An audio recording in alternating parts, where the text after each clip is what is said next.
Welcome to my channel study with Ali Anjum. उम्मीद है आप सब खैरियत से होंगे और मुझे अपनी दुआओं में याद रखेंगे। आज का हमारा जो टॉपिक है वो सॉवरेनिटी का है। ये एक पॉलिटिकल कॉन्सेप्ट है पॉलिटिकल साइंस के पेपर में। आज हम पढ़ेंगे कि सॉवरेनिटी बेसिकली है क्या। तो सबसे पहले ये सवाल है कि सॉवरेनिटी को हम पढ़ते ही क्यों हैं या क्या वजह है। तो सॉवरेनिटी बेसिकली ये नेशनल और इंटरनेशनल पॉलिटिक्स में यानी कि प्रेजेंट एज में एक ये बड़ा ग्रेट आइडिया समझा गया है। उसकी वजह यह है कि जो सिविल सोसाइटी के रिलेशंस हैं आपस में, उनके अंदर काफ़ी ऐसे चेंजिंग आते रहते हैं, कुछ अपहीवल्स हैं जो ऐसी आती रहती हैं। इसलिए जो स्टेट है उसकी सॉवरेनिटी भी सम टाइम कॉम्प्रोमाइज़ हो जाती है। अब अपनी स्क्रीन पे आप देख रहे होंगे कि मैंने एक पिक्चर लगाई है जिसमें एक सीजर के साथ कुछ वायर्स को काटा जा रहा है। बेसिकली ये वायर्स आपकी सॉवरेनिटी से रिलेटेड हैं कि कुछ अगर कंट्री की सॉवरेनिटी एट स्टेक होती है तो उन वायर्स को काट दिया जाता है, उन ऐसे एलिमेंट्स को स्टेट से माइनस कर दिया जाता है। ठीक है, तो बेसिकली सबसे पहले हम पढ़ते हैं सॉवरेनिटी है क्या। सॉवरेनिटी से मुराद ये है कि सॉवरेनिटी हम उर्दू में अगर इसके कहें तो हाकमियत, ठीक है, खुद मुख्तारी। सॉवरेनिटी बेसिकली है क्या, ये आप अपनी पिक्चर देख रहे होंगे स्क्रीन पे। ये पिक्चर बेसिकली मैंने इंटरनेट से ली है। ये थॉमस हॉब्स ने अपनी सॉवरेनिटी का जब कॉन्सेप्ट दिया था तब उन्होंने ये पिक्चर डेसिपिट की थी, यानी कि मंजर कशी की थी। ठीक है, एक आप देख रहे हैं कि इसमें हाथ में क्रूज़र पकड़ा हुआ है किंग ने और दूसरे हाथ में स्वॉर्ड पकड़ी हुई है। यानी कि ये क्रूज़र पकड़ने से मुराद ये है कि इसके पास डिवाइन राइट है।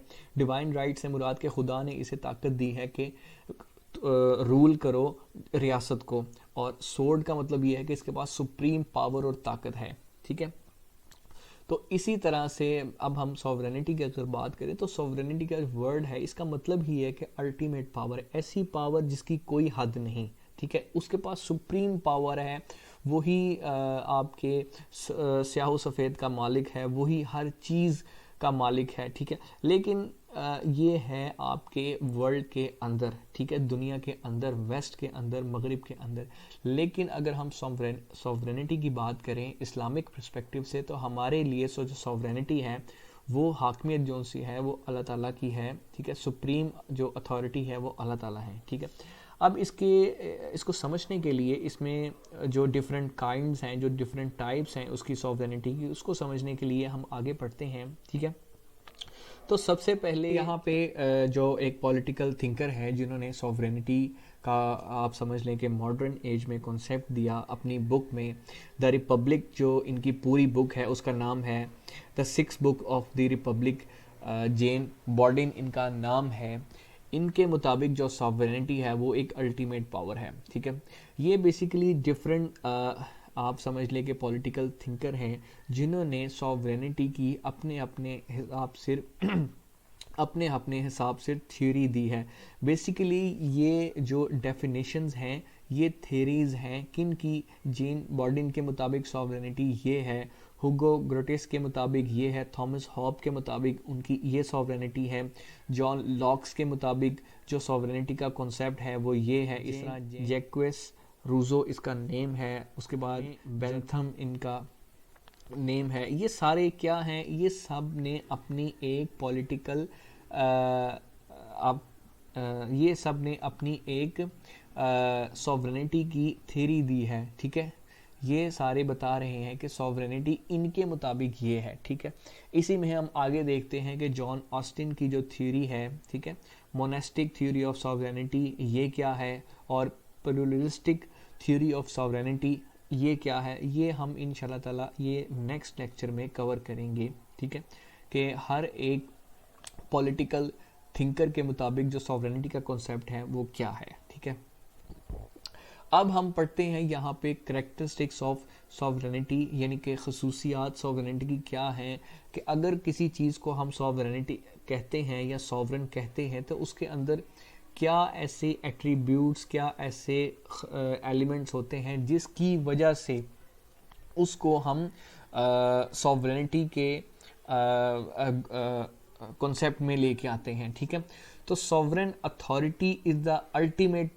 ठीक है, sovereign authority is the ultimate का मतलब है कि उसकी कोई हद नहीं है। जो सॉवरन अथॉरिटी है वो अल्टीमेट है। ठीक है, सॉवरेनिटी का बेसिकली मैंने स्टार्ट से कॉन्सेप्ट आपको यही बताया है कि जो हाकमियत है, जो खुद मुख्तारी है, या सॉवरेनिटी बेसिकली एक ऐसी पावर है जिसकी लिमिट ही कोई नहीं, ठीक है। सॉवरेनिटी क्या होगी? एक ऐसी पावर जिसकी कोई लिमिट नहीं है, ठीक है। There is no upper limit to this authority over citizen and subjects. आगे हम देखते हैं कि जो सॉवरेन पावर है ये इटर्नल है। इससे मुराद कि ये हमेशा रहने वाली है और एक अनलिमिटेड है, ठीक है। इसको कोई लिमिट नहीं कर सकता, ठीक है, किसी भी तरह से। और जो सॉवरेनिटी है ये लॉ से भी ऊपर है, लॉ इसको रेगुलेट नहीं कर सकता, ये सॉवरेनिटी लॉ से भी ऊपर है, ठीक है। जो किसी भी स्टेट की अगर हम बात करें, ठीक है, तो जो वहाँ पे जो लेजिस्लेचर हैं या जो लेजिस्लेट करते हैं, जो के कानून बनाते हैं, बेसिकली आपके कानून, आपकी लेजिस्लेशन पार्लियामेंट के अंदर होती है, ठीक है। तो वहाँ पे आपकी जब पार्लियामेंट है वो पार्लियामेंट सुप्रीम है, ठीक है। जो लॉ है वो सुप्रीम नहीं है, ठीक है, वो आपकी पार्लियामेंट सुप्रीम है। उसकी वजह ये है कि जो लॉ बनाया गया है वो एक पार्लियामेंट के अंदर बनाया गया है। पार्लियामेंट क्या है? एक पार्लियामेंट के पास एक मेजॉरिटी है, जो एक सुप्रीम अथॉरिटी है वो पार्लियामेंट की। हम देखेंगे कि ये पार्लियामेंट का जो कॉन्सेप्ट है ये आगे हम इसको डिस्कस करेंगे, ये आगे काफ़ी जगह पे रेफ़र होगा। आगे आप देखते हैं कि जो फंडामेंटल पावर है वो कोई देता नहीं है, ठीक है। कोई देने से मुराद ये है कि जो यहाँ पे लिखा हुआ है, जो गॉड हैं या पोप हैं, इनके हैंड, जो स्टेट के हाथ में ये नहीं देते। बेसिकली अगर इस्लामिक पर्सपेक्टिव से बात करें तो सेकंड इन कमांड का मतलब ही ये है कि अल्लाह ताला की जो हकमियत है वो आप एक ऐसे शख्स को देते हैं कि वो आपको रूल करता है according to the injunctions of अल्लाह ऑलमाइटी, ठीक है। लेकिन यहाँ पे जो सॉवरेनिटी का कॉन्सेप्ट ये है कि सॉवरेनिटी बेसिकली आप किसी के हाथ में नहीं होती, ठीक है। ये एक स्टेट का सुप्रीम एलिमेंट है। सुप्रीम एलिमेंट स्टेट का क्यों है और ये स्टेट का ही सुप्रीम एलिमेंट क्यों है, या जो सॉवरेनिटी है वो स्टेट के अंदर ही क्यों रहती है, उसकी वजह भी हम आगे पढ़ेंगे। बेसिकली स्टेट के अंदर कौन रहते हैं? स्टेट के अंदर लोग रहते हैं, ठीक है। The power of the people is the only source of this fundamental power, ठीक है। इसके कहने का मतलब यही है कि जो एक पावर है, जो सुप्रीम अथॉरिटी है, जो लोग हैं, लोग किसके अंदर रहते हैं? लोग स्टेट के अंदर रहते हैं। तो अगर कोई एक दो लोग कम भी हो जाए तो स्टेट को फ़र्क नहीं पड़ता, क्योंकि जो सॉवरेनिटी है, जो हाकमियत है, वो अल्टीमेटली स्टेट के किसी भी इंस्टीट्यूशन में हो, किसी भी जगह पे हो, वो रहती तो स्टेट के अंदर ही है। तो स्टेट आपकी एक सुप्रीम पावर है, ठीक है, और इसको कोई भी तब्दील नहीं कर सकता। ये अनअल्टरेबल है और इसको कोई लिमिट नहीं कर सकता इस पावर को, ठीक है। और ये पावर जो है इसको कोई अलग भी नहीं कर सकता, इसको ट्रांसफ़र भी नहीं कर सकता, ठीक है। ये टेम्परेरी भी नहीं होती, ठीक है। ये पावर आप समझें कि इसको ट्रांसफ़र तो नहीं किया जाता, ना इसे परमानेंटली हम कुछ कह सकते हैं और ना इसे टेम्परेरी कह सकते हैं। ये जो एक बाउंड्रीज़ के अंदर की जो हम सॉवरेनिटी की बात कर रहे हैं, ये हमेशा रहने वाली है, और अगर ये टेम्परेरी है तो ये पावर नहीं है, ठीक है, चाहे वो पर्सन में हो या ऑर्गेनाइजेशन में हो, with in its geographical boundaries, ठीक है। सॉवरेनिटी का कॉन्सेप्ट बेसिकली बहुत बारीक कॉन्सेप्ट है, बार बार उसमें कुछ वर्ड्स रिपीट होते हैं, उसका मतलब ही यह है कि आपको बेहतर समझ आ जाए। अब टाइप्स ऑफ सॉवरेनिटी क्या है? बेसिकली यहाँ पे हम टाइप्स ऑफ सॉवरेनिटी में देखें तो सबसे पहले टाइटुलर सॉवरेनिटी है, इंटरनल एंड एक्सटर्नल सॉवरेनिटी है, उसके बाद लीगल सॉवरेनिटी है, फिर पॉलिटिकल सॉवरेनिटी है, डी जोरे एंड डी फैक्टो सॉवरेनिटी है, उसके बाद आपकी पॉपुलर सॉवरेनिटी है। ये बेसिकली टाइप्स ऑफ सॉवरेनिटी हैं, ठीक है। अगर आपसे कोई बात करे कि मोनेस्टिक सॉवरेनिटी क्या है, प्लुरलिस्टिक सॉवरेनिटी क्या है, क्या ये काइंड्स ऑफ सॉवरेनिटी हैं? बेसिकली ये काइंड्स ऑफ सॉवरेनिटी नहीं है, वो इनकी थेरीज दी गई हुई हैं, ठीक है।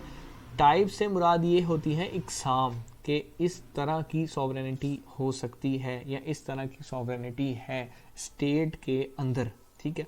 टाइटुलर सॉवरेनिटी से मुराद ये है कि एक ऐसी सॉवरेनिटी जिसको एक्सरसाइज कोई ऐसा शख्स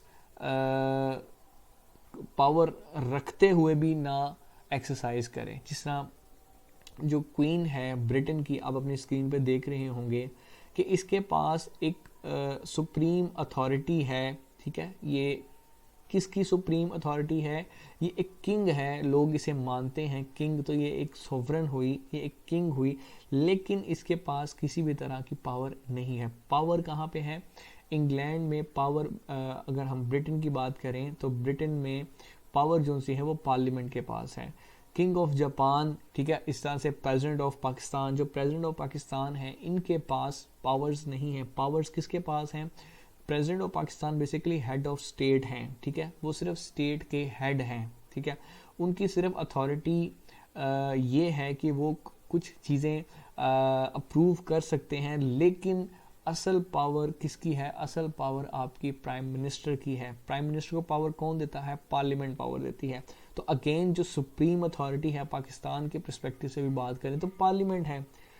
पार्लियामेंट आपकी सुप्रीम अथॉरिटी है, ठीक है।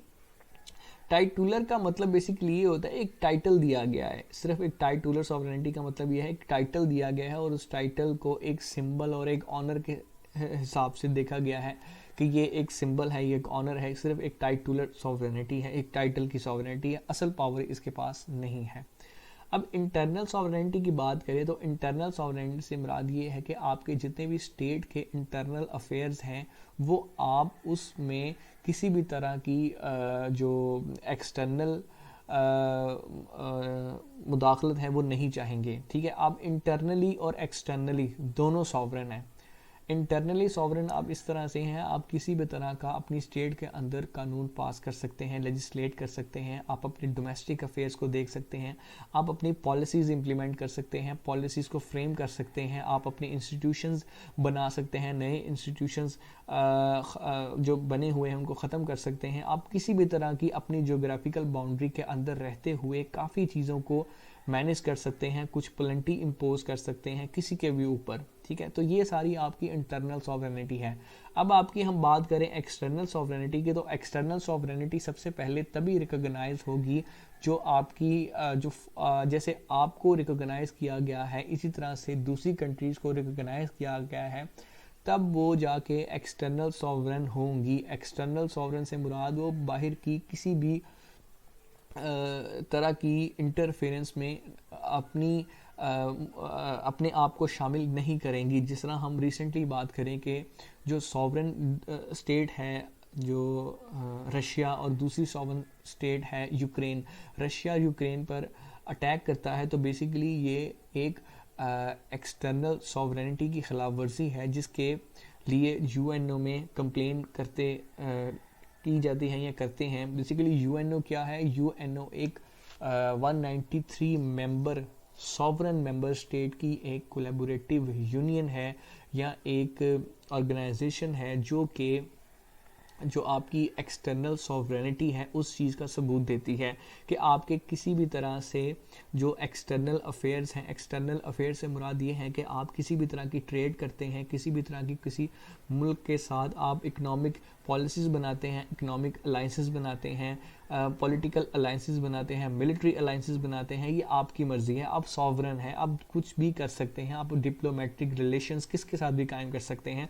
लाइक पाकिस्तान अगर चाइना के साथ डिप्लोमेटिक रिलेशन कायम करना चाहता है तो उसको बाहर से कोई रोक नहीं सकता। इसी तरह इंडिया यूएसए के साथ डिप्लोमेटिक रिलेशन कायम करना चाहता है तो उसको भी कोई रोक नहीं सकता, ठीक है। ये आपके एक्सटर्नल सॉवरेनिटी के सारी चीज़ें उसमें पैराडाइम में आती हैं। अब लीगल एंड पॉलिटिकल सॉवरेनिटी क्या है? लीगल सॉवरेनिटी का मतलब ही ये है कि एक अल्टीमेट पावर जो स्टेट की है, जो कि लेजिस्लेट से या जो जितनी भी आपकी कानून साजी है वहाँ से आ रही हो, ठीक है।